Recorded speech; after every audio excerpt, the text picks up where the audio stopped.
ಶ್ರೀಮದ್ ಭಗವದ್ಗೀತೆಯ ಅಧ್ಯಾಯ 15ರ ಶ್ಲೋಕ 16 ಮತ್ತು 17ರಲ್ಲಿ 3 ಪ್ರಭುಗಳ ಬಗ್ಗೆ ತಿಳಿಸಿದ್ದಾರೆ. ಈ 3 ಪ್ರಭುಗಳು ಯಾರು? ಯಾವ ಪ್ರಭುವಿಗೆ ಶರಣಾದ ನಂತರ ಜನನ ಮತ್ತು ಮರಣ ಸಮಾಪ್ತವಾಗುತ್ತದೆ? 3 ಪ್ರಭುಗಳಲ್ಲಿ ಉತ್ತಮ ಪರಮಾತ್ಮ ಯಾರು? ಅವರು ಹೇಗಿದ್ದಾರೆ? ಅವರ ಹೆಸರೇನು? ಈ ಎಲ್ಲಾ ಗೂಢ ರಹಸ್ಯಗಳನ್ನು ತಿಳಿಯಲು ಅವಶ್ಯವಾಗಿ ಕೇಳಿ ಜಗದ್ಗುರು ತತ್ವದರ್ಶಿ ಸಂತ ರಾಮ್ಪಾಲ್ ಮಹಾರಾಜರ ಮಂಗಳ ಪ್ರವಚನ. ಈಗ ನಮ್ಮ ಸದ್ಗ್ರಂಥಗಳು ಏನು ಹೇಳುತ್ತಿವೆ? ಪರಮಾತ್ಮ ಹೇಳುತ್ತಾರೆ, ಮೊಟ್ಟಮೊದಲು ನಾವು ಸಂಪೂರ್ಣ ಆಧ್ಯಾತ್ಮಿಕ ಜ್ಞಾನವನ್ನು ತಿಳಿಯಬೇಕು ಮತ್ತು ತತ್ಬ್ರಹ್ಮನನ್ನು ತಿಳಿಯಬೇಕು. ಅವನು ಯಾರು, ಹೇಗಿದ್ದಾನೆ ಮತ್ತು ಎಲ್ಲಿರುತ್ತಾನೆ? ಋಗ್ವೇದ ಮಂಡಲ ಸಂಖ್ಯೆ 9 ಸೂಕ್ತಿ 86ರ ಮಂತ್ರ 26-27ರಲ್ಲಿ, ಋಗ್ವೇದ ಮಂಡಲ ಸಂಖ್ಯೆ 9 ಸೂಕ್ತಿ 82ರ ಮಂತ್ರ 1, 2, 3ರಲ್ಲಿ, ಋಗ್ವೇದ ಮಂಡಲ ಸಂಖ್ಯೆ 9 ಸೂಕ್ತಿ 96ರ ಮಂತ್ರ 16ರಿಂದ 20ರ ತನಕ, ಮತ್ತಷ್ಟು ಅನೇಕ ಪುಟಗಳಲ್ಲಿ ಋಗ್ವೇದ ಮಂಡಲ 9 ಸೂಕ್ತಿ ಸಂಖ್ಯೆ 1 ಮಂತ್ರ 8, 9ರಲ್ಲಿ ಇದು ಸ್ಪಷ್ಟಗೊಳಿಸಲಾಗಿದೆ. ಪರಮಾತ್ಮ ಎಂತಹ ಲೀಲೆ ಮಾಡುತ್ತಾನೆ? ಹಾಗಾದರೆ ನಾವು ಮೊಟ್ಟಮೊದಲು ಪರಮಾತ್ಮನನ್ನು ಗುರುತಿಸಬೇಕು. ಏನೆಂದರೆ ಆ ಪರಮಾತ್ಮ ಯಾರು ಮತ್ತು ಎಂತಹ ಲೀಲೆ ಮಾಡುತ್ತಾನೆ? ಇಂದಿನಿಂದ 600 ವರ್ಷಗಳ ಮೊದಲೇ ಪರಮೇಶ್ವರ ಕಬೀರ ದೇವರು ಆ ಪರಮಾಕ್ಷರ ಬ್ರಹ್ಮ ಹೇಗೆಂದರೆ ಅವನು 3 ಸ್ಥಿತಿಗಳಲ್ಲಿ ತನ್ನ ಲೀಲೆಯನ್ನು ಮಾಡುತ್ತಾನೆ. ಅವುಗಳಲ್ಲಿ ಒಂದು ಲೀಲೆಯ ಅವರ ವೇ ಇದೆ, ಪ್ರಕಾರವಿದೆ. ಒಬ್ಬ ಬಾಲಕನ ರೂಪಧರಿಸಿ ಪ್ರಕಟವಾಗುತ್ತಾರೆ.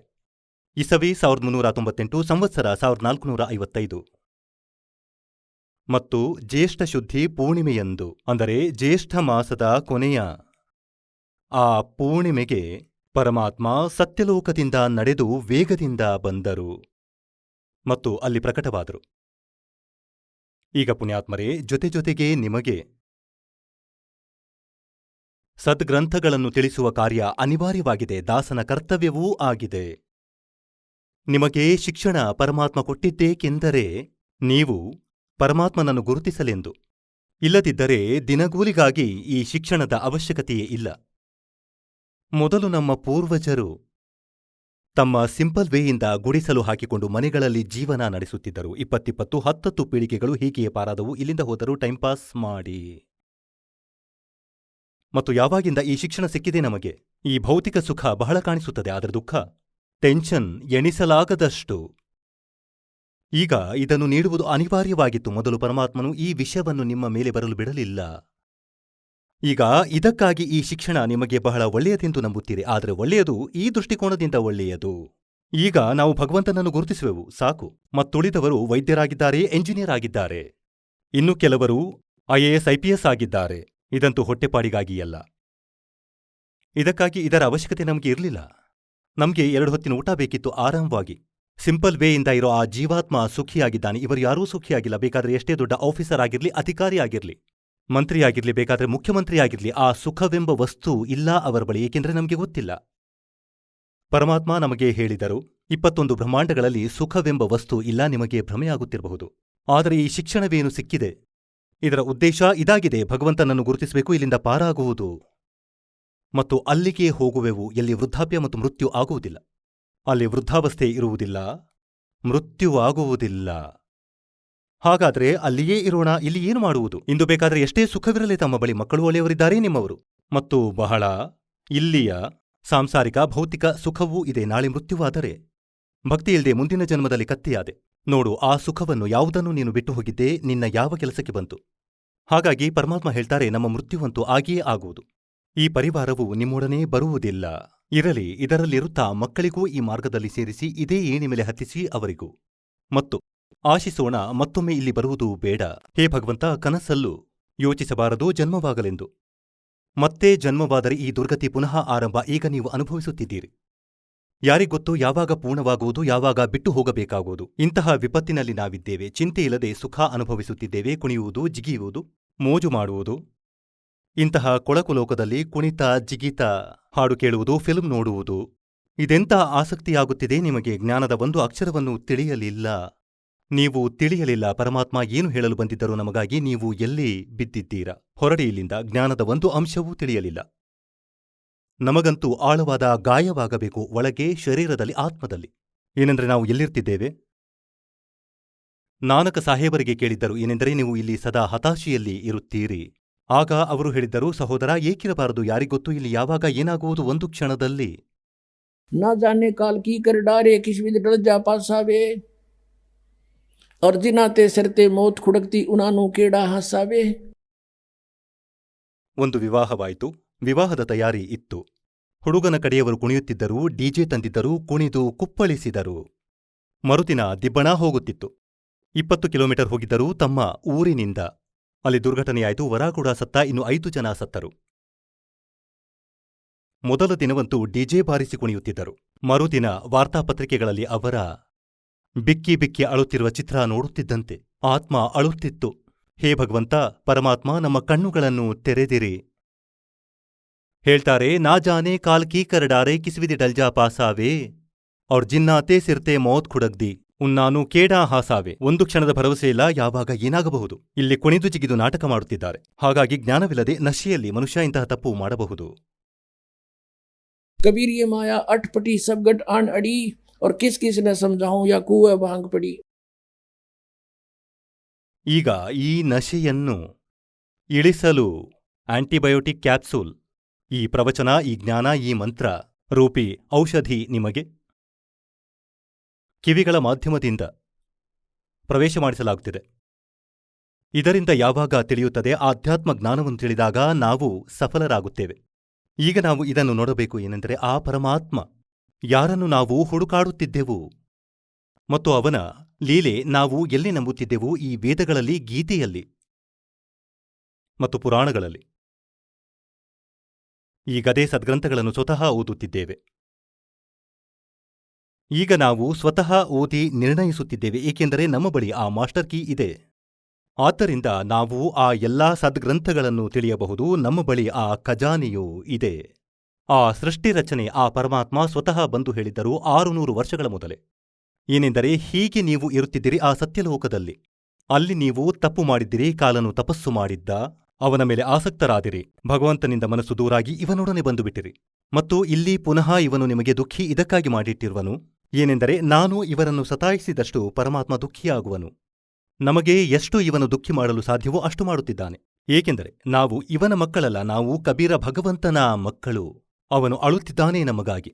ಏಕೆಂದರೆ ನಾವು ಅವನ ಆತ್ಮಗಳು ತಪ್ಪು ಮಾಡಿ ಬಂದೆವು, ಆದರೆ ಅವನಿಗೂ ದುಃಖವಿದೆ. ಹೇಗೆಂದರೆ, ಯಾರ್ದೋ ಮಗಳು ದಾರಿ ತಪ್ಪಿದ್ರೆ, ಮಗ ದಾರಿ ತಪ್ಪಿದ್ರೆ, ಮತ್ತು ಅಯೋಗ್ಯ ಹುಡುಗನ ಜೊತೆ ಹುಡುಗಿ ಮದುವೆ ಮಾಡಿಕೊಂಡ್ಲು, ಮತ್ತವನು ಅವಳಿಗೆ ಪೀಡಿಸುತ್ತಿದ್ದನು. ತಂದೆ ತಾಯಿಯ ಮಾತು ಕೇಳಲಿಲ್ಲ, ಆದರೂ ತಂದೆ ತಾಯಿ ಅಳುತ್ತಿದ್ದರೂ ನನ್ನ ಮಗಳು ದುಃಖಿಯಾಗಿದ್ದಾಳೆ, ಅವಳು ನೆಮ್ಮದಿಯಿಂದ ಇರಲಾರಳು. ಇಲ್ಲಿ ಅದೇ ಸ್ಥಿತಿ ನಮ್ಮದಾಗಿದೆ. ಇಷ್ಟೊಂದು ದುಃಖ ನೀಡುತ್ತಾನೆ, ನಿಮ್ಮನ್ನು ಯಾವ ಸ್ಥಿತಿಗೆ ತಂದಿದ್ದಾನೆ? ಜೀವಿಸುವುದೂ ಕಠಿಣವಾಗಿದೆ. ಪುನಃ ಇದನ್ನೇ ಯೋಚಿಸುತ್ತೇವೆ, ಇಲ್ಲ ಜೀವನ ಹೀಗೇ ಇರಬಹುದು, ನರಕ ಅನುಭವಿಸುತ್ತಿದ್ದೇವೆ, ಬೇಕಾದರೆ ಇಲ್ಲಿ ಪ್ರಧಾನಮಂತ್ರಿಯೇ ಆಗಿರಲಿ. 36 ರೋಗಗಳು ಇರುವವು, ಟೆನ್ಷನ್ 100ಕ್ಕೆ 100. ಮನೆಯಲ್ಲಿ ಮತ್ತೆ ಯಾವುದಾದ್ರೂ ರೋಗ ಉತ್ಪತ್ತಿಯಾಗಿರಬಹುದು, ಗೊತ್ತಿಲ್ಲ ಏನು ಘಟಿಸುತ್ತಿದೆ. ಹಾಗಾದರೆ ಹೇಳುವ ಅರ್ಥವೇನೆಂದರೆ, ನಾವು ಈ ಎಲ್ಲ ಆಧ್ಯಾತ್ಮವನ್ನು ತಿಳಿಯಬೇಕಾಗಿದೆ ಮತ್ತು ನಾವು ಆ ಭಗವಂತನನ್ನು ಗುರುತಿಸಬೇಕಾಗಿದೆ. ಮತ್ತು ಯಾವ ಪರಮಾತ್ಮನ ವಿಷಯದಲ್ಲಿ ಇದನ್ನು ಹೇಳಲಾಗುತ್ತಿದೆ? ಏನೆಂದರೆ, ವೇದಗಳಲ್ಲಿ ಆ ಭಗವಂತನ ಜ್ಞಾನ ತುಂಬಿದೆ, ಅವನ ಮಾಹಿತಿ ಇದೆ. ಏನು ಮಾಹಿತಿ ಇದೆ ವೇದಗಳಲ್ಲಿ ನೋಡಿ. ಋಗ್ವೇದ ಮಂಡಲ ಸಂಖ್ಯೆ 9, ಸೂಕ್ತಿ ಸಂಖ್ಯೆ 1. ಇದನ್ನು ನೋಡಿ. ಪ್ರಕಾಶಕರು ಸಾರ್ವದೇಶಿಕ ಆರ್ಯ ಪ್ರತಿನಿಧಿ ಸಭಾ, ಮಹರ್ಷಿ ದಯಾನಂದ ಭವನ, ರಾಮ್ಲೀಲಾ ಮೈದಾನ, ಹೊಸದಿದೆ. ಮುದ್ರಕರು ಪ್ರಿನ್ಸ್ ಆಫ್ಸೆಟ್ ಪ್ರಿಂಟರ್ಸ್, 1510, ಪಟೌದಿ ಹೌಸ್, ದರ್ಯಾಗಂಜ್, ಹೊಸದಿಲ್ಲಿ. ಇದರ 9ನೇ ಮಂಡಲದ 1ನೇ ಸೂಕ್ತಿಯನ್ನು ಓದೋಣ. ಇದು ನವಮಂಡಲ, 9ನೇ ಮಂಡಲ. ಈಗ ಇಲ್ಲಿಂದ ಸ್ವಲ್ಪ ಇದು ನೋಡಬೇಕು, ಏಕೆಂದರೆ ಇವರು ಭಗವಂತನನ್ನು ನಿರಾಕಾರ ಎನ್ನುತ್ತಾರೆ. ಇದಕ್ಕಾಗಿ ಮುಂದಕ್ಕೆ ಹೋಗಿ ಸ್ವಲ್ಪ ಇವರು ತಪ್ಪು ಮಾಡಿದ್ದಾರೆ. ಅದನ್ನು ಇಲ್ಲಿಂದ ತಿಳಿದುಕೊಳ್ಳೋಣ. 1ನೇ ಮಂತ್ರವಿದೆ. ಮಂಡಲ ಸಂಖ್ಯೆ 9ರ ಸೂಕ್ತಿ 1ರ ಮಂತ್ರ 1. ಇದರಲ್ಲಿ ಬರೆದಿದೆ ಏನೆಂದರೆ, ಹೇ ಪರಮಾತ್ಮನ್ ಸರಿ. ಅಂದರೆ ಪರಮಾತ್ಮನ ಮಾಹಿತಿ ಇದೆ. ಇದು ಋಗ್ವೇದ ಮಂಡಲ 9 ಸೂಕ್ತಿ 1ರ ಮಂತ್ರ 2 ಓದುತ್ತಿದ್ದೇವೆ ಈಗ. ಇದರಲ್ಲಿ ಬರೆದಿದೆ ಹೇ ಪರಮಾತ್ಮ ನೀವು ಸರಿ. ಮತ್ತು ನಂತರ 3ರಲ್ಲಿ ಹೇ ಪರಮಾತ್ಮ ನೀವು, ಹೇ ಪರಮಾತ್ಮ ನೀವು. 4ರಲ್ಲಿ ಹೇ ಪರಮಾತ್ಮ ನೀವು ಅಂದರೆ ಪರಮಾತ್ಮನ ಮಹಿಮೆ ನಡೆಯುತ್ತಿದೆ. ಮತ್ತು 5ರಲ್ಲಿ ಹೇ ಪರಮಾತ್ಮ ನೀವು ನಿಮಗೆ. ಮತ್ತು ನಂತರ 6ರಲ್ಲಿ ಹೇ ಪರಮಾತ್ಮ ನೀವು. ಈಗ 7ರಲ್ಲಿ ತಪ್ಪಾಗಿದೆ. ಇವರಿಗೆ ಕಷ್ಟವಾಯಿತು. ಮುಂದೆ ಭಗವಂತನಿಗೆ ಸಾಕಾರ ಎಂದು ಬರೆಯಲಾಗಿದೆ. ಈಗ 7ರಲ್ಲಿ ಬರೆಯಲು ಪ್ರಾರಂಭಿಸಿದನು ಆ ಪುರುಷನಿಗೆ ಗಡಿಬಿಡಿ ಮಾಡಲು ಪ್ರಾರಂಭಿಸಿದ್ನಲ್ಲ. ಈಗ 8ರಲ್ಲಿ ಪುನಃ ಬರೆದನು ಆ ಪುರುಷನಿಗೆ. ಇಲ್ಲಿ ಬರೆಯಬೇಕಾಗಿತ್ತು ಆ ಪರಮೇಶ್ವರನಿಗೆ. ಈಗ ಸ್ವಲ್ಪ ಈ ಕಾನ್ಸೆಪ್ಟ್ ಮತ್ತೆ ಕ್ಲಿಯರ್ ಮಾಡಬೇಕು. ಈಗ ಈ ವೇದಗಳ ಅನುವಾದಕರ್ತ ಮಹರ್ಷಿ ದಯಾನಂದ ಮತ್ತು ಅವರ ಅನುಯಾಯಿಗಳಾಗಿದ್ದಾರೆ. ಈಗ ಮಹರ್ಷಿ ದಯಾನಂದನ ಸಿದ್ಧಾಂತವನ್ನು ಅವರು ಫೈನಲ್ ಎಂದು ತಿಳಿದು ನಡೆಯುತ್ತಿದ್ದಾರೆ, ಭಗವಂತ ನಿರಾಕಾರನೆಂದು. ಮತ್ತು ಅವನು ಬರೆದಿರುವಂತಹ ನೀಡಿದಂತಹ ಮೀನಿಂಗ್ ಅವುಗಳನ್ನು ಸತ್ಯವೆಂದು ತಿಳಿದು ಅವನ ಆದೇಶದ ಆಧಾರದಲ್ಲಿ ನಡೆಯುತ್ತಿದ್ದಾರೆ. ಈಗ ನೋಡಿ, ಇದೊಂದು ಪುಸ್ತಕವಿದೆ ಮಹರ್ಷಿ ದಯಾನಂದರಿಂದ ಬರೆದಂತಹ. ಇದು ಓಂ ಮಹರ್ಷಿ ದಯಾನಂದ ಸರಸ್ವತಿ ಕೃತ. ಇದು ಪುಸ್ತಕ ಋಗ್ವೇದಾದಿ ಭಾಷ್ಯ ಭೂಮಿಕಾ. ಇದು ಪುಸ್ತಕದ ಹೆಸರು. ಮತ್ತು ಇದರ ಮುದ್ರಕರು ಸಾರ್ವದೇಶಿಕ ಆರ್ಯ ಪ್ರತಿನಿಧಿ ಸಭಾ, ಮಹರ್ಷಿ ದಯಾನಂದ ಭವನ, 3/5, ಆಸಫ್ ಅಲಿ ರಸ್ತೆ, ಹೊಸದಿಲ್ಲಿ 2. ಇದನ್ನು ನೋಡಿ. ಇದರ ಈ ಸೃಷ್ಟಿ ವಿದ್ಯಾ ವಿಷಯ ಸಂಕ್ಷೇಪತಃ ಇದೊಂದು ಇದರ ವಿಷಯ. ಋಗ್ವೇದ್ ಆದಿ ಭಾಷ್ಯ ಭೂಮಿಕಾ ಅದೇ ನಡೆಯುತ್ತಿದೆ. ಇದರ ಪುಟ ಸಂಖ್ಯೆ 125ರಲ್ಲಿ ಇವನು ಕಾನ್ಸೆಪ್ಟ್ ಕ್ಲಿಯರ್ ಮಾಡಿದ್ದಾನೆ. ನೋಡಿ ಕೆಳಗೆ.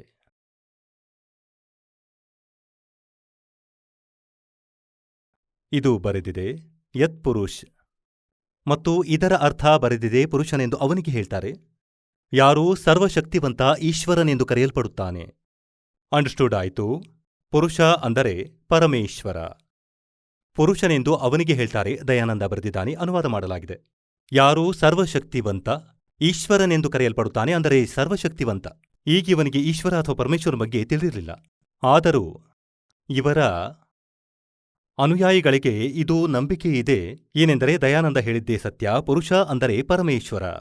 ಹಾಗಾಗಿ ಇದನ್ನು ಈಗ ಮತ್ತೆ ಓದೋಣ. ಈಗ ಸ್ಪಷ್ಟವಾಯಿತೇನೆಂದರೆ ಪುರುಷ ಅಂದರೆ ಪರಮೇಶ್ವರ. ಈಗ ನಾವು ಇವರು ಎಲ್ಲಿ ತಪ್ಪು ಮಾಡಲು ಯೋಚಿಸಿದ್ದಾರೆ, ಈಗ ಇದರಿಂದ ಇದನ್ನು ಕ್ಲಿಯರ್ ಮಾಡೋಣ. ಎಲ್ಲಿ ಈಗ ಪುರುಷ ಬರೆದಿದ್ದಾರೆ ಅದು ಪರಮೇಶ್ವರ ಇದೆ.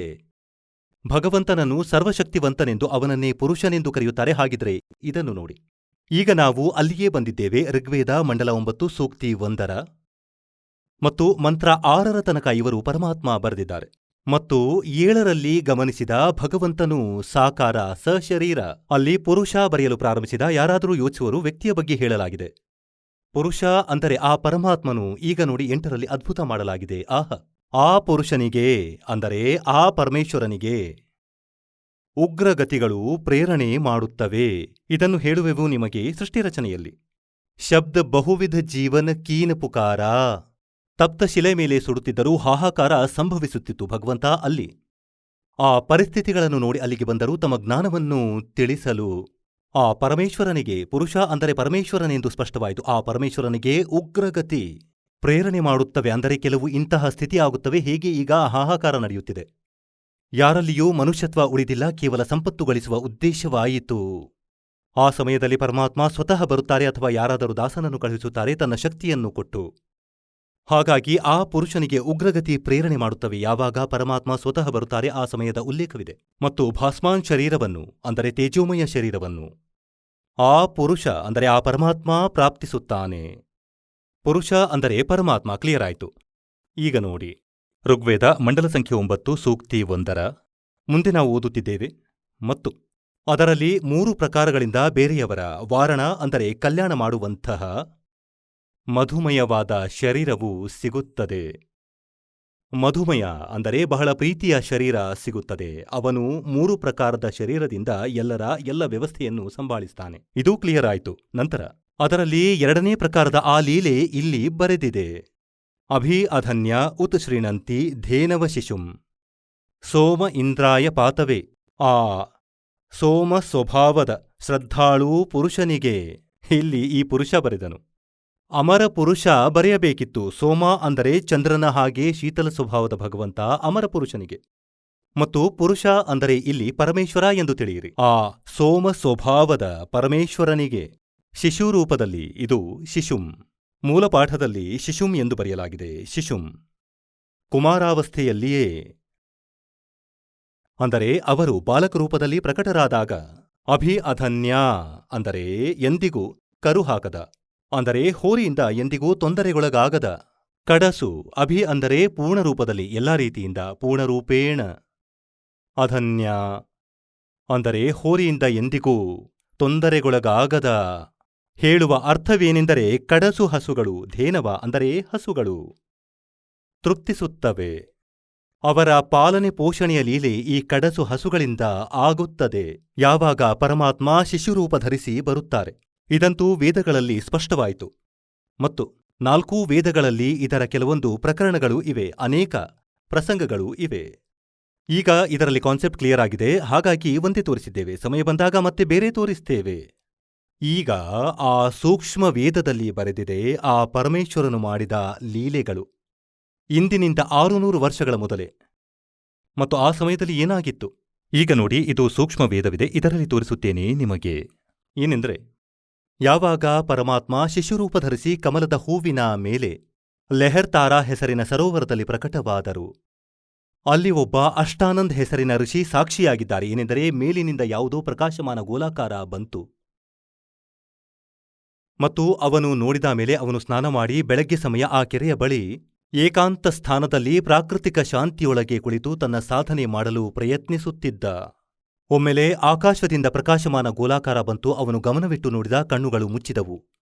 ಹೀಗೆ ಸೂರ್ಯನ ಕಡೆಗೆ ನಾವು ನೋಡಿದರೆ ನೋಡಲಾಗದು, ಕಣ್ಣುಗಳು ಮುಚ್ಚುತ್ತವೆ. ಆದರೂ ಅದರಲ್ಲಿ ಸೂರ್ಯನ ಆಕಾರ ಕಾಣಿಸುತ್ತಿರುತ್ತದೆ. ಬಿಟ್ಟು ಬಿಟ್ಟು ನಮ್ಮೊಳಗೆ ಅದರ ಪ್ರತಿಬಿಂಬವು ಫೀಡ್ ಆಗುತ್ತದೆ. ಮಹರ್ಷಿ ಅಷ್ಟಾನಂದರು ರಾಮಾನಂದರ ಶಿಷ್ಯರಾಗಿದ್ದರು. ಅವನು ಆ ಕಡೆ ನೋಡಿದ, ಅವನಿಗೆ ಆ ಪ್ರಕಾಶ ಸಹಿಸಲಾಗಲಿಲ್ಲ. ಕಣ್ಣುಗಳು ಮುಚ್ಚಿದವು. ಅದರಲ್ಲಿ ಏನು ನೋಡಿದ? ನವಜಾತ ಶಿಶು ಬಾಲಕರೂಪ ಕಾಣಿಸುತ್ತಿದೆ, ಮೇಲಿನಿಂದ ಬರುತ್ತಿದೆ. ಮತ್ತೊಮ್ಮೆ ನೋಡುತ್ತಾನೆ. ಕಣ್ಣು ತೆರೆದು ಏನು ನೋಡುತ್ತಾನೆಂದರೆ, ಆ ಪ್ರಕಾಶ ಒಂದು ಮೂಲೆಯಲ್ಲಿ ಲಹರ್ತಾರಾ ಕೆರೆಯಲ್ಲಿ ಆವರಿಸಿಕೊಳ್ಳುತ್ತದೆ. ಅವನು ಎದ್ದು ಹೊರಟು ಹೋಗುತ್ತಾನೆ. ತನ್ನ ಗುರುಗಳಿಗೆ ಪ್ರಶ್ನೆ ಮಾಡುತ್ತಾನೆ, ಏನೆಂದರೆ, ಭಗವಂತ, ನಾನು ಹೀಗೆ ನೋಡಿದೆ. ಆಗ ರಾಮಾನಂದರು ಹೇಳುತ್ತಾರೆ, ಮಗು, ಯಾರೋ ಅವತಾರಗಣ ಬರುತ್ತಾರೆ ಮೇಲಿಂದ. ಆಗ ನಕ್ಷತ್ರವು ಬಿದ್ದಂತಿರುತ್ತದೆ. ಮೇಲಿಂದ ಅವತಾರ ಬಂದಿದ್ದಾರೆ. ಇಲ್ಲಿ ಯಾರೋ ದೇವರು ಬಂದಿದ್ದಾರೆ. ಯಾರೋ ತಾಯಿಯಿಂದ ಜನ್ಮ ತಾಳುವನು, ಇಲ್ಲಿ ತನ್ನ ಲೀಲೆ ಮಾಡುವನು. ಹಾಗಾಗಿ ಇವರಿಗಿಷ್ಟೇ ತಿಳಿದಿದೆ, ಇವರ ಭಗವಂತ ತಾಯಿಯಿಂದಲೇ ಜನ್ಮ ತಾಳುತ್ತಾರೆ. ಮತ್ತವನು ಸ್ವಯಂಭೂ ಪರಮಾತ್ಮನು. ಅವನು ಯಾರಿಂದಲೂ ಜನಿಸುವುದಿಲ್ಲ, ಸ್ವಯಂಭೂ ಸ್ವತಃ ಪ್ರಕಟನಾಗುತ್ತಾನೆ. ಅವನು ಸ್ವತಃ ಪ್ರಕಟನಾಗುತ್ತಾನೆ, ಯಾರೂ ಅವನಿಗೆ ಜನ್ಮ ನೀಡುವುದಿಲ್ಲ. ಆ ಕಡೆ ನೀರು ನಿಮ್ಮ ಹೆಸರಿನ ಇಬ್ಬರು ನೇಕಾರ ದಂಪತಿಗಳು ಇದ್ದರು. ಅವರು ಸ್ನಾನ ಮಾಡಲು ಅಲ್ಲಿಗೆ ಹೋಗುತ್ತಿದ್ದರು. ಅವರು ಮೊದಲು ಬ್ರಾಹ್ಮಣರಾಗಿದ್ದರು. ಮುಸಲ್ಮಾನರು ಅವರನ್ನು ಬಲವಂತದಿಂದ ಮುಸಲ್ಮಾನರನ್ನಾಗಿ ಮಾಡಿದ್ರು. ಮುಸಲ್ಮಾನರೇನೋ ಆಗಿದ್ರು, ಆದರೆ ಅವರು ತಮ್ಮ ಹೃದಯದಿಂದ ಭಗವಂತ ಶಂಕರನನ್ನು ತೆಗೆಯಲಾಗಲಿಲ್ಲ. ಒಳಗಿನಿಂದ ಅವರದೇ ಆರಾಧನೆ ಮಾಡುತ್ತಿದ್ದರು. ಆ ದಿನವೂ ಅವರು ಇದನ್ನೇ ಹೇಳಿದರು, ಹೇ ಭಗವಂತ ಶಿವನೇ, ನಮಗಾಗಿ. ಅವನ ಹೆಂಡತಿ ಹೇಳಿದಳೇನೆಂದರೆ, ನಿಮ್ಮ ದಾಸಿಗಾಗಿ ನಿಮ್ಮ ಮನೆಯಲ್ಲಿ ಮಕ್ಕಳ ಕೊರತೆ ಉಂಟಾಗಿದೆಯೇ? ನಮಗೂ ಒಂದು ಮಗುವನ್ನು ಕೊಟ್ಟಿದ್ದರೆ ನಮ್ಮ ಜೀವನಕ್ಕೂ ಆಧಾರವಾಗುತ್ತಿತ್ತು. ಹೀಗೆ ಮಾಡುತ್ತಾ ಲಹರ್ತಾರಾ ಕೆರೆಯ ಬಳಿ ತಲುಪಿದರು. ಅಲ್ಲಿ ನೋಡಿದರು, ನವಜಾತ ಶಿಶು ಕಮಲದ ಹೂವಿನ ಮೇಲೆ ಸಿಕ್ಕಿತು. ಮನೆಗೆ ಕರೆತಂದರು. 25 ದಿನಗಳಾದರೂ ನೀರಾಗಲಿ ಹಾಲಾಗಲಿ ಕುಡಿಯುತ್ತಿರಲಿಲ್ಲ. ಹೀಗೆ ಬೆಳೆಯುತ್ತಿದ್ದರು. ಹೇಗೆಂದರೆ 1 ಲೀಟರ್ ಹಾಲು ಕುಡಿದಂತೆ ಡೇಲಿ ಬಹಳ ಸ್ವಸ್ಥರಾಗಿದ್ರು. ಈಗ ಸಾಕುತಾಯಿ ನೀಮಾ ಅವಳು ಬಹಳ ದುಃಖಿಯಾದಳು. ಬಹಳ ಜೋರಾಗಿ ಅಳತೊಡಗಿದ್ಲು. ಹೇ ಭಗವಂತ ಶಿವನೇ, ನೀವು ಕೇಳಬಾರದಿತ್ತು ಅಥವಾ ಇದನ್ನು ಕೊಡಬಾರದಿತ್ತು. ಈಗ ಕೊಟ್ಟು ತೆಗೆದುಕೊಳ್ಳುತ್ತಿರುವೆ ಭಗವಂತ. ಈಗ ನಾನು ಜೀವಿಸಲಾರೆ ಈ ಬಾಲಕನಿಲ್ಲದೆ. ಯಾರಿಗೊತ್ತು ಈ ಮಗು ನನ್ನ ಮೇಲೆ ಏನು ಜಾದು ಮಾಡಿದೆಯೋ? ನಾನು ಈ ಬಾಲಕನಿಲ್ಲದೆ ಜೀವಂತ ಇರಲಾರೆ. 25 ದಿನಗಳಾದವೂ ಏನೂ ತಿನ್ನಲಿಲ್ಲ. ಈಗ ಇವನು ಸಾಯುವನು, ಜೊತೆಯಲ್ಲಿ ನಾನೂ ಸಾಯುವೆ, ದೃಢ ನಿರ್ಧಾರ. ಆಗ ಪರಮಾತ್ಮ ಪ್ರೇರಣೆ ಮಾಡಿದ ಭಗವಂತ ಶಿವನಿಗೆ. ಶಿವನು ಒಬ್ಬ ಸಾಧುವಿನ ರೂಪಧರಿಸಿ ಅಲ್ಲಿ ಪ್ರಕಟನಾದನು. ಏಕೆಂದರೆ ಅವಳು ಶಿವನನ್ನು ನೆನೆದು ಅಳುತ್ತಿದ್ದಳು. ಆಗ ಕೇಳಿದ, ತಾಯಿ, ಏನು ವಿಷಯ, ಏಕೆ ಅಳುತ್ತಿರುವೆ? ಇಡೀ ವಿಷಯ, ಇಡೀ ಕತೆ ಹೇಳಿದಳು. ಏನೆಂದರೆ, ಒಂದು ದಿನ ಹೃದಯದಿಂದ ಕರೆದಿದ್ದೆ. 60 ವರ್ಷ ವಯಸ್ಸಾಯ್ತು, ಮಕ್ಕಳಿರಲಿಲ್ಲ. ಒಂದು ದಿನ ಪ್ರಾರ್ಥಿಸಿದ್ದೆ ನನ್ನ ಶಿವಭಗವಂತನಿಗೆ. ನಮ್ಮ ಮಾತನ್ನು ಕೇಳಿಸಿಕೊಂಡು ಲಹರ್ತಾರಾ ಕೆರೆಯಲ್ಲಿ ಕಮಲದ ಹೂವಿನ ಮೇಲೆ ಈ ಬಾಲಕನನ್ನು ಕೊಟ್ಟನು. ಈಗೀ ಮಗು ಏನೂ ತಿನ್ನುತ್ತಿಲ್ಲ, ಕುಡಿಯುತ್ತಿಲ್ಲ, 25 ದಿನದವನಾಗಿದ್ದಾನೆ ಮಹಾತ್ಮರೇ. ಈಗ ಇವನು ಸಾಯುವನು, ಜೊತೆಗೆ ನಾನು ಇವನೊಡನೆ ಸಾಯುವೆ, ನದಿಯಲ್ಲಿ ಮುಳುಗಿ. ಇದು ನನ್ನ ದೃಢ ನಿರ್ಧಾರ. ಆಗ ಸಾಧು ಹೇಳಿದ, ತಾಯಿ ತೋರಿಸು ನಿನ್ನ ಮಗು ಎಲ್ಲಿದೆ. ಎತ್ತಿಕೊಂಡು ಬಂದಳು. ತಾಯಿ ಯೋಚಿಸಿದಳು, ಮಹಾರಾಜರ ಪಾದಗಳಲ್ಲಿ ಇಡುವೆನು. ಅವಳು ಪಾದಗಳಲ್ಲಿ ಇಡಲು ಬಯಸುತ್ತಿದ್ದಂತೆ ಪರಮಾತ್ಮ ಆಕಾಶಕ್ಕೆ ಹಾರಿದರು ಮತ್ತು ಶಿವನ ಪ್ಯಾರಲಲ್ ಬಂದು ಹೀಗೆ ಆಕಾಶದಲ್ಲಿ ಗಾಳಿಯಲ್ಲಿ ಸ್ಥಿರವಾದರು. ಆಗ ಶಿವನು ಹೀಗೆ ಮಾಡಿದ, ಶಿವನ ಕೈಗಳಲ್ಲಿ ಬಂದರು. ನಂತರ ಪರಮಾತ್ಮ ಹೇಳಿದರು, ಇವರಿಗೆ ಹೇಳು, ಒಂದು ಕಡಸು ಹಸುವನ್ನು ತರಲು, ಮತ್ತದರ ಮೇಲೆ ನೀವು ಕೈ ಇಟ್ಟು ಬಿಡಿ ಮಹಾತ್ಮರೇ. ಅದು ಹಾಲು ಕೊಡುವುದು, ಆ ಹಾಲನ್ನು ಕುಡಿಯುವೆ ನಾನು. 7 ಬಾರಿ ಮಗು ಮಾತನಾಡಿತು. ಪರಮಾತ್ಮ 7 ಬಾರಿ ಚರ್ಚೆ ಮಾಡಿದರು. ಪರಮಾತ್ಮನು ಶಿವನೊಡನೆ ನಿಮ ನೋಡುತ್ತಾಳೆ, ನೀರು ಕೂಡ ಬಂದನು. ನಿಮ ನೋಡುತ್ತಾಳೆ, ಅವಳು ಯೋಚಿಸುತ್ತಾಳೆ, ಮಹಾತ್ಮನ ಎಂತಹ ಲೀಲೆ, ನನ್ನ ಮಗುವನ್ನು ಆಕಾಶದಲ್ಲಿ ಹಾರಿಸಿದ್ರು. ಇದೇ ಮಹಾತ್ಮನ ಈ ಅದ್ಭುತ ಲೀಲೆ ಇದೆ. 25 ದಿನದ ಮಗು ಮಾತಾಡ್ತಿದೆ. ಹೀಗ ಹೇಳ್ತಾರೆ, ಜಗತ್ಕ ಪೇಖ್ನ ಪೇಖ ಧಣಿಕ ನಾಮ್ನ ಲೇಖ. ಆ ಎಲ್ಲಾ ಲೀಲೆಗಳು ಆ ಸಾಧುವಿನದು ಎಂದು ತಿಳಿಯುತ್ತಿದ್ದಾಳೆ. ಹೇಗೋ ಆದೇಶವಿತ್ತು. ಶಂಕರ ಭಗವಂತ ಹೇಳಿದ್ದ, ನೀರೂ ಹೋಗು, ಒಂದು ಕಡಸು ಹಸು ಮತ್ತು ಕುಂಬಾರನಿಂದ ಸ್ವಚ್ಛ ಖಾಲಿ ಪಾತ್ರೆ ತೆಗೆದುಕೊಂಡು ಬಾ. ಚಿಕ್ಕದು ಅವನು ತಂದ. ಭಗವಂತ ಶಿವನೂ ಅದರ ಸೊಂಟದ ಮೇಲೆ ಕೈ ಇಟ್ಟ. ಕೆಚ್ಚಲು ಉದ್ದುದ್ದವಾಯಿತು. ಹಾಲು ತನ್ನಿಂತಾನೇ ಧಾರಾಕಾರವಾಗಿ ಬರಲಾರಂಭಿಸಿತು. ಆ ಸ್ವಚ್ಛ ಪಾತ್ರೆ ಕುಂಬಾರನ ಮನೆಯಿಂದ ತಂದದ್ದು. ಅದನ್ನು ಕೆಳಗೆ ಇಡಲಾಯಿತು. ಪಾತ್ರೆ ತುಂಬುತ್ತಲೇ ನಿಂತು ಹೋಯಿತು. ಆಗ ಪರಮಾತ್ಮ ಗಟಗಟ ಎಂದು ಹಾಲನ್ನು ಕುಡಿದರು. ಈಗ ಈ ಲೀಲೆ ಭಗವಂತ ಮಾಡುತ್ತಾನೆ. ವೇದಗಳು ಹೇಳುತ್ತವೆ ಮತ್ತು ಭಗವಂತನ ಇತಿಹಾಸ ಹೇಳುತ್ತವೆ, ಅವರ ಲೀಲೆ ಹೇಳುತ್ತವೆ, ಅವರು ಹೀಗೆ ಮಾಡಿದ್ದರು. ಹಾಗಾದರೆ ಪರಮಾತ್ಮ ಯಾರು? ವೇದಗಳು ಹೇಳುತ್ತವೆ, ಕಡಸು ಹಸುವಿನ ಹಾಲನ್ನು ಕುಡಿಯುತ್ತಾನೆ. ಮತ್ತು ಕುಡಿದದ್ದು ಯಾರು? ಕೃಷ್ಣನಂತೂ ಬಹಳ ಹಸುಗಳನ್ನು ಇಟ್ಟುಕೊಂಡಿದ್ದನು. 200, 400 ಕಬೀರರು ಕುಡಿದಿದ್ದರು ಕಡಸು ಹಸುವಿನ ಹಾಲನ್ನು. ಜೀವನ ಚರಿತ್ರೆಯಲ್ಲಿ ಬರೆದಿದೆ, ನಿಮಗೆ ತೋರಿಸ್ತೇನೆ. ಇದು ಕಬೀರ್ ಸಾಗರ್. ಇದರಲ್ಲಿ ಪರಮಾತ್ಮನ ಲೀಲೆ ಬರೆಯಲಾಗಿದೆ. ಇದು 5ನೇ ವೇದ, ಸೂಕ್ಷ್ಮ ವೇದವಾಗಿದೆ. ಖೇಮರಾಜ ಶ್ರೀಕೃಷ್ಣದಾಸ ಪ್ರಕಾಶಕರು, ಬಂಬೈ. ಇದು ಅಲ್ಲಿಂದ ಪ್ರಕಾಶಿತಗೊಂಡಿದೆ. ಇಲ್ಲಿ ಪ್ರಥಮ ಖಂಡ ಕಬೀರ್ ಪಂಥಿ ಭಾರತ್ ಪಥಿಕ್ ಸ್ವಾಮಿ ಯುಗಲಾನಂದ್ ಬಿಹಾರಿ ಮೂಲಕ ಪರಿಷ್ಕೃತ. ಅಂದರೆ ಕಬೀರ್ ಪಂಥಿಗಳ ಮೂಲಕ ಬರೆಯಲಾಗಿದೆ. ದಾಸನು ತನ್ನ ಕಡೆಯಿಂದ ಸ್ವಲ್ಪವೂ ಬರೆದಿಲ್ಲ. ಇದರಲ್ಲಿ ಮುದ್ರಕರು ಹಾಗೂ ಪ್ರಕಾಶಕರು ಖೇಮರಾಜ್ ಶ್ರೀಕೃಷ್ಣದಾಸ, ಅಧ್ಯಕ್ಷರು ಶ್ರೀ ವೆಂಕಟೇಶ್ವರ ಪ್ರೆಸ್, ಖೇಮರಾಜ ಶ್ರೀಕೃಷ್ಣದಾಸ ಮಾರ್ಗ, ಬಂಬೈ. ಈಗ ಇದರ ಮೇಲೆ ಬರೆದಿದೆ ಜ್ಞಾನಸಾಗರದಲ್ಲಿ. ಇದು ನೋಡಿ, ಜ್ಞಾನಸಾಗರದ 74ನೇ ಪುಟದಲ್ಲಿ. ಇದು ಪುಟ 74. ಇದರಲ್ಲಿ ಹೇಳುತ್ತಾರೆ, ಸುನ್ ಜುಲಾಹ ಮನ್ ಭಯೋ ಆನಂದ ಜಿಮಿ ಚಕೋರ್ ಪಾಯೋ ನಿಶಿಚಂದ. ಹೇಗೆ ರಾತ್ರಿಯಲ್ಲಿ ಚಕೋರ ಪಕ್ಷಿಗೆ ಚಂದ್ರ ಕಾಣಿಸಿದಂತೆ ಇಂತಹ ಮಗು ಸಿಕ್ಕಿದ್ದರಿಂದ ಇಷ್ಟು ಸಂತೋಷವಾಯಿತು. ಲೇ ಸುತ್ ಚಲೈ ಹರ್ಷ ಮನ ಕೀನ್ಹ ತಾಸೋ ಪುನಃ ಅಸ ಬೋಲಹಿ ದೀನ್ಹ ಸುತ್ ಕಾಶಿಕೋ ಲೇ ಚಲೆ ಲೋಗ ದೇಖನತಃ ಆವ್ ಅನ್ನ ಪಾನಿ ಭಕ್ಷೇ ನಹಿ ಜುಲಹಾ ಶೋಕ ಜನಾವೆ. ಈಗ ಏನೂ ತಿನ್ನುತ್ತಿಲ್ಲ, ಮಗುವನ್ನು ತಂದರು.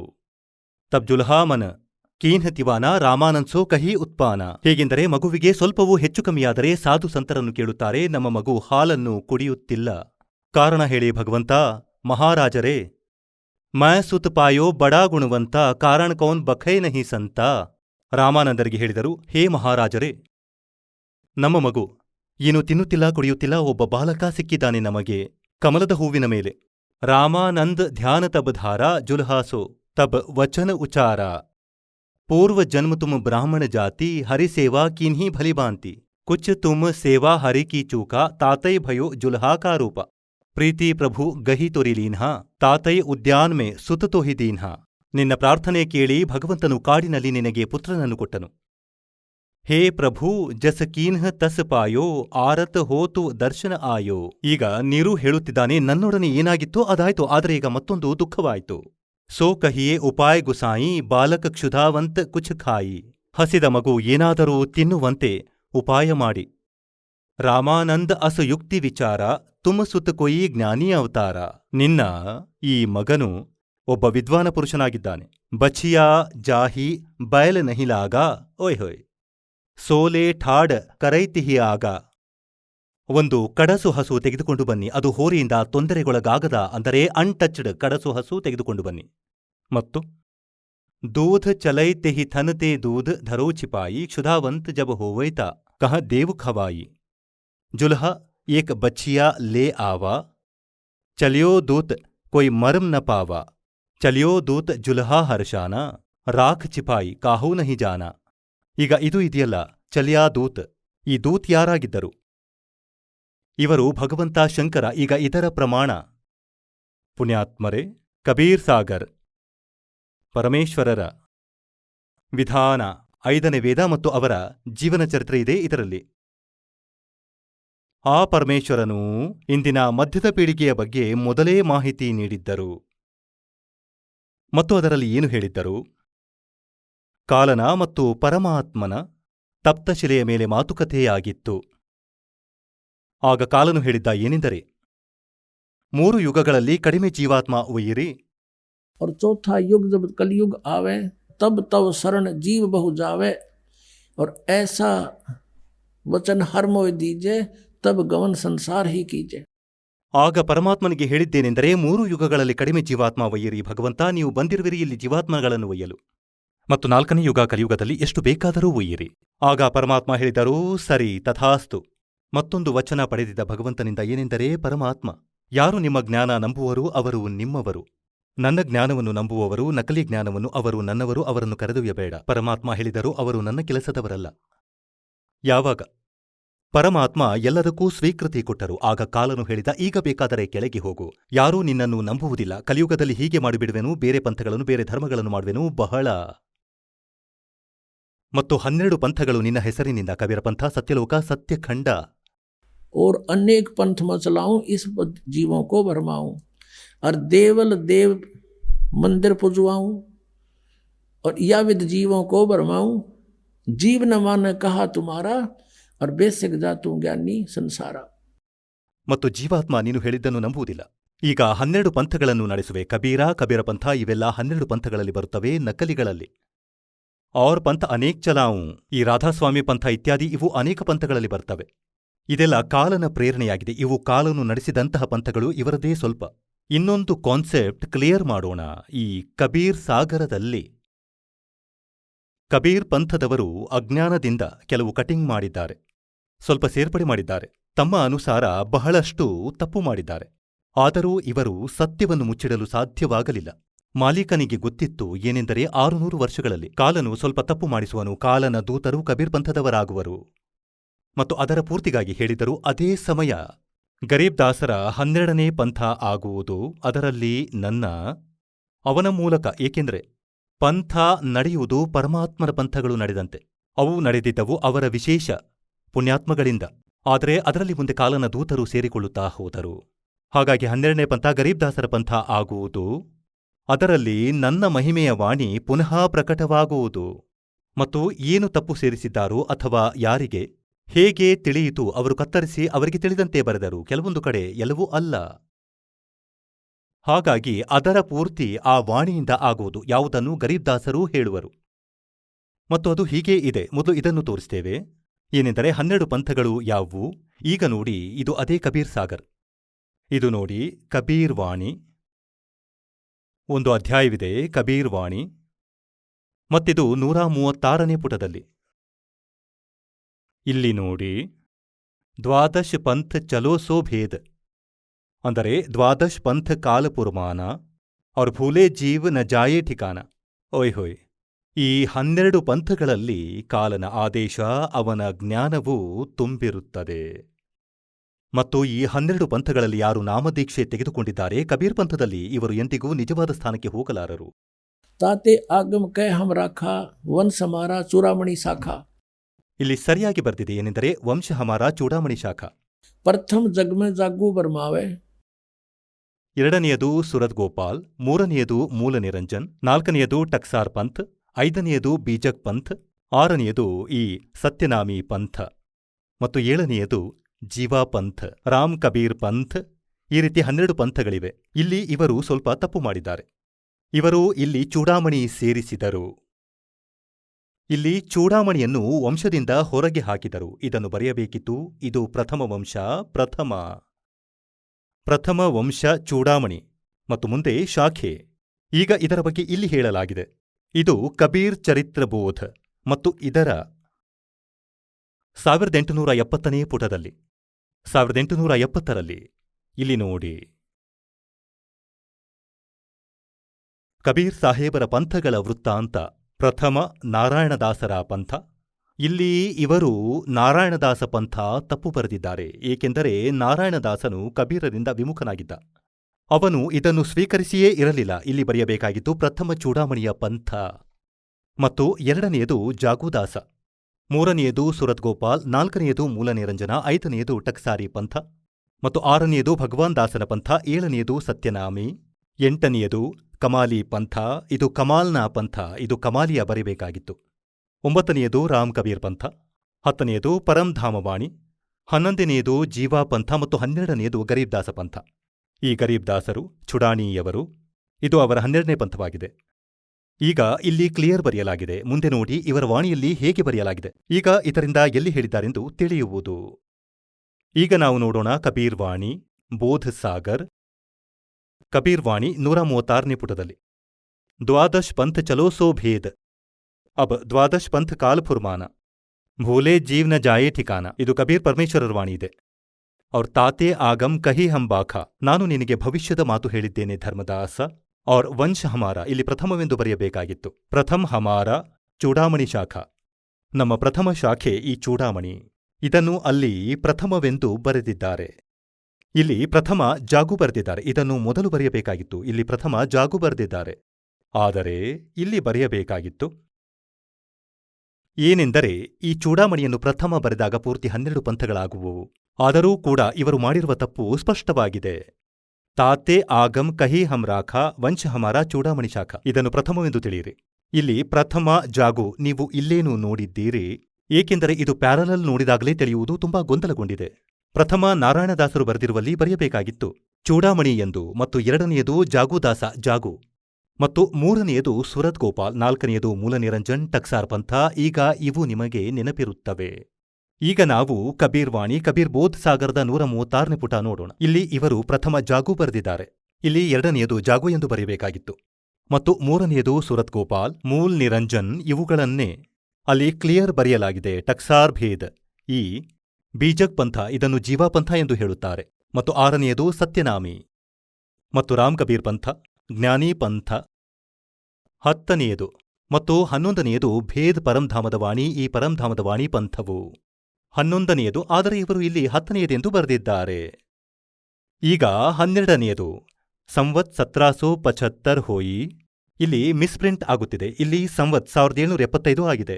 ಇಲ್ಲಿ 74 ಆಗಬೇಕಿತ್ತು. ಸಂವತ್ಸರ 1774ರಲ್ಲಿ ಗರೀಬ್ದಾಸ ಸಾಹೇಬರ ಜನ್ಮವಾಗಿದೆ ಮತ್ತು ಈ 12ನೇ ಪಂಥ ಗರೀಬ್ದಾಸ ಪಂಥವಾಗಿದೆ. ಸಂವತ್ಸರ 1774ರಲ್ಲಿ ಮತ್ತು 1717ರಲ್ಲಿ ಗರೀಬ್ದಾಸರ ಜನನವಾಗಿತ್ತು. ತಾದಿನ ಪ್ರೇಮ್ ಪ್ರಗಟೆ ಜಗಸೋಯಿ, ಅಂದರೆ ಗರೀಬ್ದಾಸರ ನಂತರ ಕಬೀರ್ ಸಾಹೇಬರ ಅಲ್ಪ ಸ್ವಲ್ಪ ಮಹಿಮೆ ಆಯಿತು. ಮುಂದೆ ನೋಡಿ. आज्ञा रहे ब्रह्म बोध लावे, कोली चमार सब के घर खावे, साख हमारी लेस जीव समझावे, असंख्यों जन्म ठोर नहीं पावे, ये 12वें पंथ प्रगट है वाणी. ಇಲ್ಲಿ 12ನೇ ಪಂಥದ ವಿಷಯದಲ್ಲಿ ಹೇಳುತ್ತಿದ್ದಾರೆ. ಏನೆಂದರೆ ನನ್ನ ಮಹಿಮೆಯ ವಾಣಿ ಪುನಃ ಪ್ರಕಟಗೊಳ್ಳುವುದು. 12ನೇ ಪಂಥ ಗರೀಬ್ದಾಸರ ಪಂಥ. ಮತ್ತೆ ನೋಡಿ, ಇದು ಕಬೀರ್ ಚರಿತ್ರಬೋಧ್ ಮತ್ತು 1870ರಲ್ಲಿ ಕಬೀರ್ ಸಾಹೇಬರ 12 ಪಂಥಗಳ ವೃತ್ತಾಂತ. 12ನೇ ಪಂಥ ಗರೀಬ್ದಾಸ ಪಂಥ. ಈಗ 12ನೇ ಪಂಥ ಮತ್ತೆ ನೋಡೋಣ. 137ನೇ ಪುಟದಲ್ಲಿ ಬೋಧ್ ಸಾಗರದಲ್ಲಿ ಮತ್ತು ಕಬೀರ್ ವಾಣಿ ಚಾಪ್ಟರ್ನಲ್ಲಿ 12ವೇं पंथ प्रगट होवै वाणी, ಇಲ್ಲ ಹೋವೈ ಬರೆಯಬೇಕು. 12ವೇं पंथ प्रगट होवै बानी और शब्द हमारे की निर्णय ठानी. ಗರೀಬ್ ದಾಸರ ಮೂಲಕ ನನ್ನ ಮಹಿಮೆಯ ವಾಣಿ, ನನ್ನ ಯಥಾರ್ಥ ಜ್ಞಾನ ಪುನಃ ಪ್ರಕಟಗೊಳಿಸುವೆನು. ಪರಮೇಶ್ವರ ಕಬೀರರು ಗರೀಬ್ ದಾಸರಲ್ಲಿ ಎಲ್ಲಾ ಜ್ಞಾನ ಫೀಡ್ ಮಾಡಿದರು. ನಂತರ ಅವರು ಹೇಳಿದ್ದನ್ನು ಲಿಪಿಬದ್ಧಗೊಳಿಸಲಾಯಿತು. ಈಗ ಹೇಳುತ್ತಾರೆ, 12ವೇं पंथ प्रगट होवै बानी ಶಬ್ದ ಹಮಾರೇ ಕೀ ನಿರ್ಣಯ ಠಾನಿ. ಗರೀಬ್ ದಾಸ ಪಂಥದವರು ನಮ್ಮ ವಾಣಿಯನ್ನು ತಿಳಿಯುವ ಪ್ರಯತ್ನ ಮಾಡುವರು, ಆದರೆ ತಿಳಿಯಲಾರರು. अस्थिर घर का मर्म न पावे। ಓಯ್ ಹೊಯ್ ಈ ಬಾರಾ ಪಂಥ ಹಮೀಕೋ ಧ್ಯಾವೆ. ಈಗ ಗರೀಬ್ದಾಸರ ಪಂಥದವರೆಗೂ ಪರಮಾತ್ಮನು ಬ್ಯಾನ್ ಹಚ್ಚಿದರು, ಏನೆಂದರೆ ಇವರು ಪಾರಾಗಲು ಸಾಧ್ಯವಿಲ್ಲ. ಮತ್ತೆ ಹೇಳುತ್ತಾರೆ, ಬಾರ್ವೆ ಪಂಥ ಹಮ್ ಹೀ ಚಲ್ ಆವೆ. ಹೊಯ್ ಹೊಯ್ ಹೇಳುತ್ತಾರೆ, ಗರೀಬ್ದಾಸರ ಪಂಥದಲ್ಲಿ ಮುಂದೆ ನಡೆದು ನಾನೇ ಬರುವೆನು. ಔರ್ ಸಬ್ ಪಂಥ್ ಮಿಟಾ ಏಕ್ ಹೀ ಪಂಥ್ ಚಲಾವೆ. ಕ್ಲಿಯರ್ ಆಯಿತು. ಏನೆಂದರೆ 12ನೇ ಪಂಥದಲ್ಲಿ ನನ್ನ ಮಹಿಮೆಯ ವಾಣಿ ಪ್ರಕಟವಾಗುವುದು, ಅಲ್ಪ ಸ್ವಲ್ಪ ತಪ್ಪು ಮಾಡಿರುವುದನ್ನು ಪುನಃ ಸರಿಪಡಿಸುವೆನು. ಮತ್ತು 12ನೇ ಪಂಥದಲ್ಲಿ ನಾನೇ ಬರುವೆನು. ಈಗ ಪರಮಾತ್ಮ ಬರಲಿಲ್ಲವೆಂದು ಈ ದಾಸನನ್ನು ಕಳುಹಿಸಿದ್ದಾರೆ, ನನ್ನನ್ನು. ಆದರೆ ಅವರದೇ ಶಕ್ತಿ ಕೆಲಸ ಮಾಡುತ್ತಿದೆ. ಔರ್ ಸಬ್ ಪಂಥ್ ಮಿಟಾ ಏಕ್ ಹೀ ಪಂಥ್ ಚಲಾವೆ. ಈಗ ನೋಡಿ, ಸ್ವಲ್ಪ ದಿನಗಳಲ್ಲಿ ಇಡೀ ವಿಶ್ವದಲ್ಲಿ ಒಂದೇ ಪಂಥ ಇರುವುದು, ಒಂದೇ ಭಕ್ತಿಯ ಮಾರ್ಗ ಇರುವುದು. ಮತ್ತೇನು ಹೇಳುತ್ತಾರೆ ಅಂದರೆ, प्रथम चरण कलयुग निराणा तब मगर मांडो मैदाना। धर्मराय से मांडो बाजी तब धर बोधो पंडित काजी। ಈಗ ಹೇಳುತ್ತಾರೆ, ಪ್ರಥಮ ಚರಣವು 3 ಚರಣಗಳೆಂದು ಹೇಳಿದ್ದಾರೆ. ಒಂದು ಪ್ರಥಮ, ಇನ್ನೊಂದು ಲಾಸ್ಟ್ ಮತ್ತು ಇದು ಮಧ್ಯದ್ದು. ಹಾಗಾಗಿ ಕಲಿಯುಗದಲ್ಲಿ ಪರಮಾತ್ಮ ಮಗಹರದಿಂದ ಸಶರೀರ ಹೋಗಿದ್ದರು. ಲಕ್ಷಾಂತರ ಜನರು ವ್ಯಕ್ತಿಗಳ ಉಪಸ್ಥಿತಿಯಲ್ಲಿ ಇದು ಪ್ರಥಮ ಚರಣವಾಗಿತ್ತು. ಈಗ ಇಲ್ಲಿಂದ ತಿಳಿಯುವುದು, 12ನೇ ಪಂಥದಲ್ಲಿ ನನ್ನ ವಾಣಿ ಪ್ರಕಟಗೊಳ್ಳುವುದು, ನಿಜವಾದ ಜ್ಞಾನ ಅದರಿಂದ ಸಿಗುವುದು. ಈಗ ಇಲ್ಲಿ ಹೇಳ್ತಾರೆ, 5505 तब ये शब्द होगा साचा। ओए होए ಹೇಳುತ್ತಾರೆ, 5505 ವರ್ಷ ಕಲಿಯುಗ ಕಳೆದು ಹೋದಾಗ ಈ ನನ್ನ ಮಾತು ಸತ್ಯವಾಗುವುದು ಇಂದು ನಿನಗೆ ಹೇಳುತ್ತಿರುವುದು. ಏನೆಂದರೆ, ನಾನು ಪ್ರಕಟನಾಗಿ ಎಲ್ಲಾ ಜ್ಞಾನ, ಎಲ್ಲಾ ಪಂಥಗಳನ್ನು ನಾಶ ಮಾಡಿ ಒಂದೇ ಪಂಥ ನಡೆಸುವೆನು. धर्मदास मोरी लाख दुहाई ये मूल शब्द बार ना जाई। ಇದು ಬಾಹರಿದೆ. और पवित्र ज्ञान तुम जग में भाखो, मूल ज्ञान तुम गुप्त राखो। मूल ज्ञान जो बाहर पढ़ी, ये बिचली पीढ़ी वंश हंस नहीं तरही। 33 अरब ज्ञान हम बाख्या और मूल ज्ञान हमने गुप्त ही राख्या। ಗೋಯ್ ಅಂದರೆ ಗುಪ್ತ. ಮೂಲ ಜ್ಞಾನ ತುಮ್ ತಬ್ ತಕ್ ಛುಪಾಯಿ, ಜಬ್ ಲಗ್ 12 ಪಂಥ ಮಿಟಾಯಿ. ಈಗ ಈ 12 ಪಂಥಗಳು ನಾಶವಾಗುವವು, ಏಕೆಂದರೆ ಅವರ ಬಳಿ ಭಕ್ತಿಯೇ ಇಲ್ಲ, ಅವರ ವಿಧಿ ಸರಿಯಿಲ್ಲ. ಈಗ ಸತ್ಯವನ್ನು ನಿಮಗೆ ತೋರಿಸುತ್ತೇನೆ. ಈಗ ಇಲ್ಲಿ ನೋಡಿ, ಇದು ಕಬೀರ್ ಬೋಧ್, ಕಬೀರ್ ವಾಣಿ ನಾವು ಓದುತ್ತಿದ್ದೇವೆ. ಇದರಲ್ಲಿ ಇನ್ನೂ ಕಾನ್ಸೆಪ್ಟ್ ಕ್ಲಿಯರ್ ಮಾಡಲಾಗಿದೆ. 134ನೇ ಪುಟದಲ್ಲಿ ಇಲ್ಲಿ ಬರೆಯಲಾಗಿದೆ, ವಂಶಗಳ ಪ್ರಕಾರ ಪ್ರಥಮ ವಂಶ ಉತ್ತಮ. ಇವರು ಚೂಡಾಮಣಿ. ಪ್ರಥಮ ವಂಶವಂತೂ ಉತ್ತಮ. 2ನೇ ವಂಶ ಅಹಂಕಾರಿ, ಆ ಜಾಗು. 3ನೇ ವಂಶ ಪ್ರಚಂಡ. 4ನೇ ವಂಶ ಬಿರಹೆ. 5ನೇ ವಂಶ ನಿಂದ್ರ. ಮತ್ತು 6ನೇ ವಂಶ ಉದಾಸ್. 7ನೇ ವಂಶ ಜ್ಞಾನಚತುರಾಯಿ. ಮತ್ತು ಈ 8ನೇ ವಂಶ 12 ಪಂಥ ವಿರೋಧ. 9ನೇ ವಂಶ ಪಂಥ ಪೂಜಾ. 10ನೇ ವಂಶ ಪ್ರಕಾಶ್. 11ನೇ ವಂಶ ಪ್ರಕಟ್ ಪ್ರಸಾರ. ಮತ್ತು 12ನೇ ವಂಶ ಹೋಯ ಪ್ರಕಟ್ ಉಜಿಯಾರ. 12ನೇದರಲ್ಲಿ ಗರೀಬ್ ದಾಸರು 12ನೇ ಪಂಥದವರು.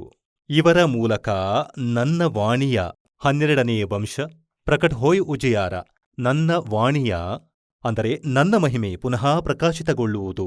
और 13वें वंश मिटे सकल अंधियारा। ಈಗ ಆ ಪರಮಾತ್ಮನ 13ನೇ ವಂಶ ಈ ದಾಸನು.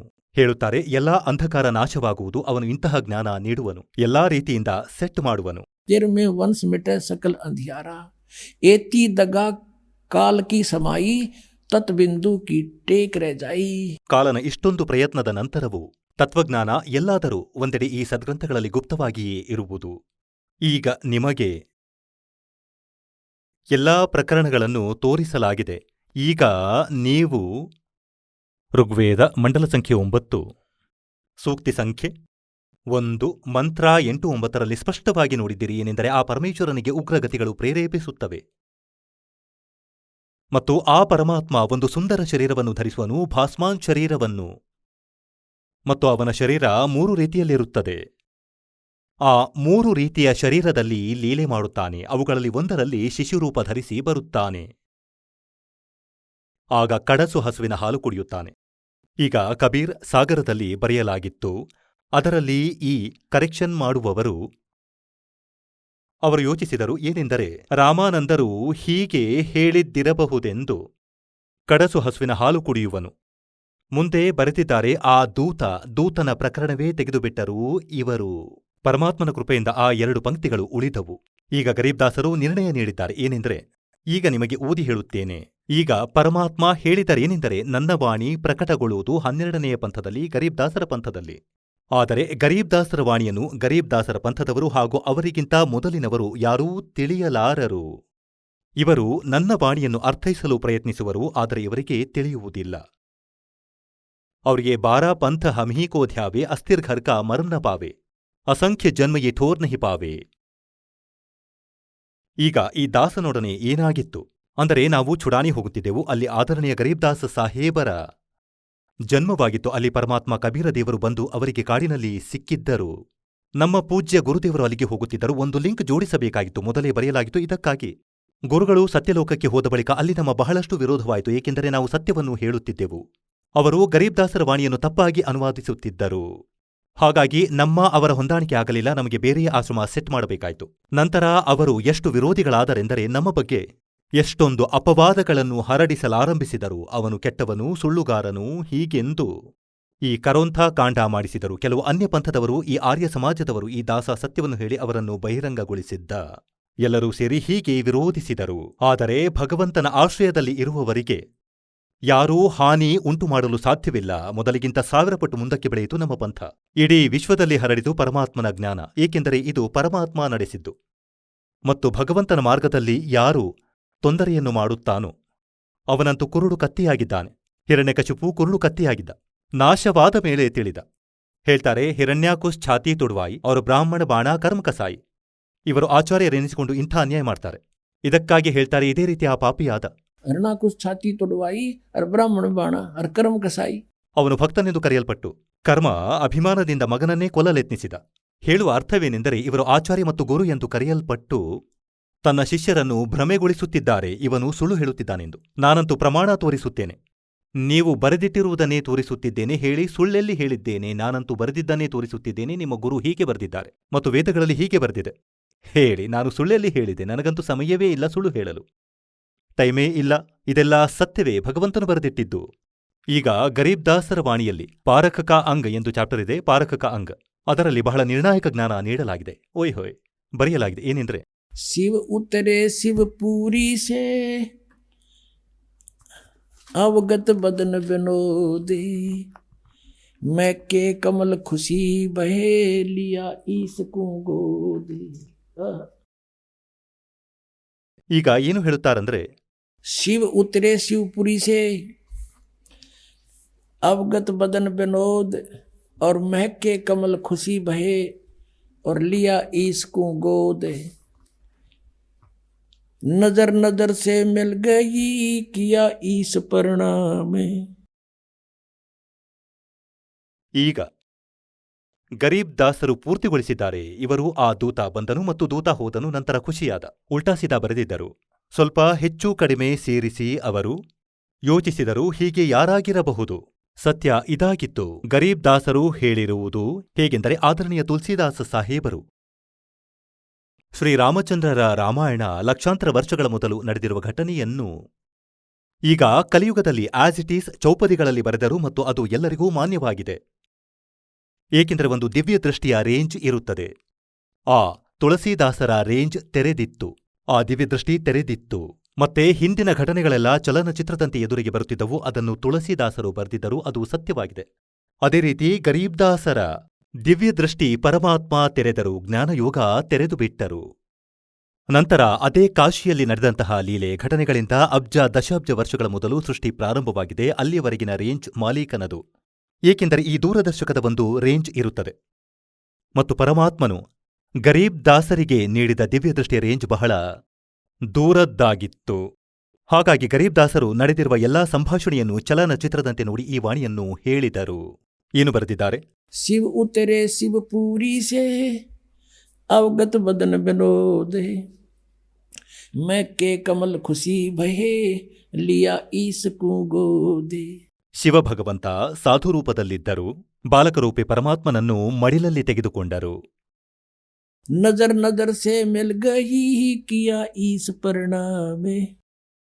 ಆ 2 ಶಕ್ತಿಗಳ ಪರಸ್ಪರ ನೋಟ ಭೇಟಿಯಾದಾಗ ಆಗ ಶಿವನು ಪರಮಾತ್ಮನಿಗೆ ಪ್ರಣಾಮ ಮಾಡಿದನು ಮತ್ತು ಹೇಳಿದನು, धन मोमन धन पूरे ना ये धन का सीनी कामे। ಇಂಥ ಮಹಾಪುರುಷ ಬಂದರು. ಶಿವನು ಅವರನ್ನು ಗುರುತಿಸಲಿಲ್ಲ, ಇವರು ಯಾವ ಪುರುಷರು, ಯಾವ ಭಗವಂತ. ಆದರೆ ಅವರ ಲೀಲೆಯನ್ನು, ರೂಪವನ್ನು ನೋಡಿ, ಏಕೆಂದರೆ ಇವರಲ್ಲಿ ದಿವ್ಯದೃಷ್ಟಿ ಇರುತ್ತೆ, ಅದರಿಂದ ಅವಶ್ಯವಾಗಿ ಅನುಭವವಾಯಿತು ಇವರು ಬಹಳ ಪರಮಶಕ್ತಿ ಪರಮಸಿದ್ಧಿ ಪುರುಷರು. ಈ ಬ್ರಹ್ಮ ವಿಷ್ಣು ಮಹೇಶ್ವರಿಗಿಂತ, ಬಹಳ ಅನ್ಯ ಸಿದ್ಧರಿಗಿಂತ ಭಿನ್ನ ಭಿನ್ನ ವೆರೈಟಿಯ ಶಕ್ತಿಗಳಿರುತ್ತವೆ. ಇವರಿಗಿಂತ ಅನ್ಯ ಇನ್ನೂ ಒಳ್ಳೆಯ ಸಾಧು ಸಂತರು ಇರುವರು.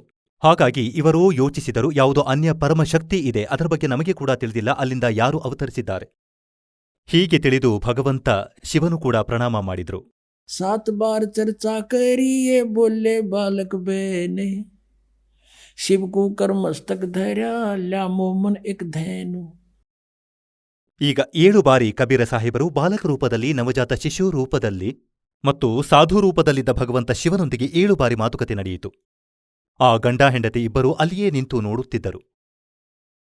ಅವರು ಯೋಚಿಸಿದರು, ಸಾಧುವಿನಲ್ಲಿ ಇಷ್ಟೊಂದು ಶಕ್ತಿ ಇದೆ, ನನ್ನ ಮಗನಿಗೆ ಮಾತನಾಡಿಸಿದರು, ಅವಶ್ಯ ಇವನು ನನ್ನ ಮಗುವಿಗೆ ಹಾಲು ಕುಡಿಸುವನು. ನಂತರ ಶಿವನು ಆ ಮೋಮನ್ರಿಗೆ ತಲೆಯ ಮೇಲೆ ಕೈಯಿಟ್ಟು ಹೇಳಿದನು, ನಿಮ್ಮ ಭಾಗ್ಯ ಧನ್ಯವಿದೆ. ಮೋಮನ್ ಮುಸಲ್ಮಾನ. ನೀರುಗೆ ಹೇಳಿದ, ಹೋಗು, ಭಾಗ್ಯ ಧನ್ಯವಿದೆ, ನಿಮ್ಮ ಮನೆಗೆ ಇಂತಹ ಮಗು ಬಂದಿದೆ, ಇದಂತೂ ಪರಮಶಕ್ತಿಯಾಗಿದೆ. ಮತ್ತು ಈ ಕಾಶಿಯ ಭಾಗ್ಯವೂ ಕೂಡ ಧನ್ಯವಿದೆ, ಇಲ್ಲಿ ಇಂತಹ ಸಂತ ಪ್ರಕಟರಾಗಿದ್ದಾರೆ. 7 बार चर्चा करी बोले बालक बेने, शिव को कर मस्तक धैर्या ल्या मोमन एक धैनु। ಒಂದು ಧೇನು ತೆಗೆದುಕೊಂಡು ಬಾ. अनव्यावर को दूहत है दूध दिया तत्काले। ಕಡಸು ಹಸು, ಕರು ಹಾಕದ ಕುವರಿ ಹಾಲನ್ನು ಕೊಡಲಾರಂಭಿಸಿತು. पीवे बालक ब्रह्म गति ही ता शिव भय दयाले।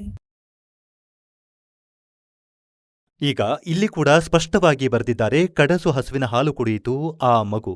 ಮತ್ತು ಸೂಕ್ಷ್ಮ ವೇದದಲ್ಲಿ ಆ ಪರಮಾತ್ಮನ ಲೀಲೆಯಲ್ಲಿ ಕೂಡ ಬರೆದಿದೆ, के जाके संग बैल नहीं लागा। ಒಂದು ಹಸುವನ್ನು ತೆಗೆದುಕೊಂಡು ಬಾ, ಎತ್ತಿನ ಸಂಪರ್ಕದಲ್ಲಿ ಇರದಂತಹ, ಅಂದರೆ ಅನ್ಟಚ್ಡ್ ವೇದಗಳಲ್ಲಿ ಬರೆದಿದೆ. ಋಗ್ವೇದ ಮಂಡಲ 9 ಸೂಕ್ತಿ 1 ಮಂತ್ರ 8-9ರಲ್ಲಿ ಸ್ಪಷ್ಟಗೊಳಿಸಲಾಗಿದೆ. ಏನೆಂದರೆ, ಆ ಪರಮಾತ್ಮ ಬಂದಾಗ ಸುಂದರ ರೂಪ ಧರಿಸುತ್ತಾರೆ. ತೇಜೋಮಯವಾದ 3 ಸ್ಥಿತಿಗಳಲ್ಲಿ ಅವರ ರೂಪವಿದೆ. ಅವುಗಳಲ್ಲಿ ಒಂದು ಸ್ಥಿತಿಯು ಶಿಶುರೂಪದಲ್ಲಿ ಪ್ರಕಟಗೊಳ್ಳುತ್ತಾರೆ. ಆ ಸಮಯದಲ್ಲಿ ಆ ಬಾಲಕನ ರೂಪದಲ್ಲಿ ಪ್ರಕಟಗೊಂಡ ಪರಮಾತ್ಮನ ಪೋಷಣೆಯ ಲೀಲೆ ಕಡಸು ಹಸುಗಳಿಂದಾಗುತ್ತದೆ. ಇಂದಿನವರೆಗಿನ ಇತಿಹಾಸ ಹೇಳಿ ಯಾವುದೇ ಭಗವಂತನ ಲೀಲೆ ವೇದಗಳಲ್ಲಿ ಬರೆದಂತಾಗಿದೆಯೇ? ಮತ್ತು ಯಾರು ಭಗವಂತನನ್ನು ನೋಡಿದ್ದಾರೆ ಆ ಮಹಾಪುರುಷರು ಅಫಿಡವಿಟ್ ನೀಡಿದ್ದಾರೆ. हम सुल्तानी नानक तारे दादू को उपदेश दिया, जात दुलाहा भेद न पाया, ये काशी महे कबीर हुआ। बोलो सदगुरुदेव की जय हो।